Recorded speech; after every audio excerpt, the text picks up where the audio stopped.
করা হয়। বাহলুল পাগল ডাক দিয়ে কই, তুমি পাগল, আমি পাগল না।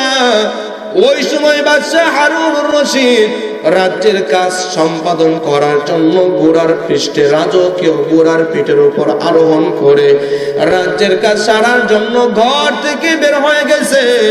আর ওই সময় বাহলুল পাগলটা কবরের কাছে দাঁড়ায় কবরের দিকে তাকায় তাকায় কান্না করে।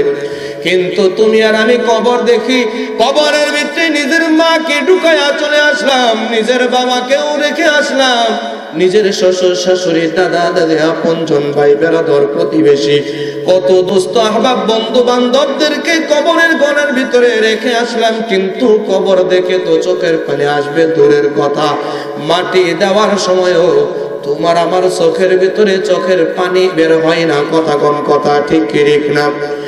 আর নবীর প্রিয় সাহাবী হযরত উসমানের জীবনী তালাশ করে দেখো, নওজোয়ান যুবক হযরত উসমান যখন রাস্তা দিয়ে চলতেন আর হযরত উসমানের চোখের সামনে যখন মানি কবরটা হাজির করতেন, হযরত উসমান গনি রাদিয়াল্লাহু তাআলা ছোট বাচ্চার মতো বিলায়া বিলায়া ওয়া ওয়া করে কান্নার ভিতরে লিপ্ত হয়ে যাইতেন।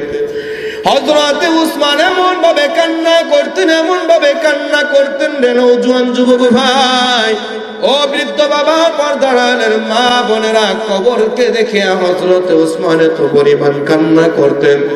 কান্না করতে করতে হযরত উসমানের চোখের পানির কারণে দাড়ি ভিজে যাইত, দাড়ি ভিজিয়া দাড়ি থেকে টপ টপ করিয়া চোখের পানি পড়ে হযরত উসমানের বুকের কাপড় সহ বুক দেশ পর্যন্ত ভিজে যাইত। বলেন সুবহানাল্লাহ।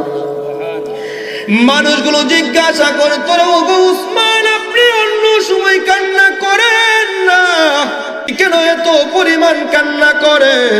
হযরত উসমান ডাক দিয়ে কই, শুনো শুনো শুনো, কবরটা হইতেছে প্রতিটা মানুষের জন্য প্রথম নাম্বার ঘাট, প্রথম নাম্বার মঞ্জিল।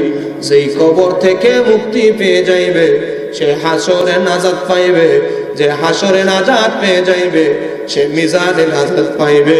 আর যেই বান্দাটা মিজানে নাজাত পেয়ে যাবে ওই বান্দার জন্য ফুলসিরাতের 30,000 বছরের রাস্তাটা সহজ হয়ে যাবে। বলেন সুবহানাল্লাহ। হযরত উসমান কবর দেখিয়া কান্না করে, আর তুমি আর আমার ভিতরে কবরের জন্য কোনো চিন্তা নাই। আর বড় বড় আল্লাহওয়ালা বুজুর্গানের দিনগুলো কবরের জন্য কান্না করত আর মালিকের কাছে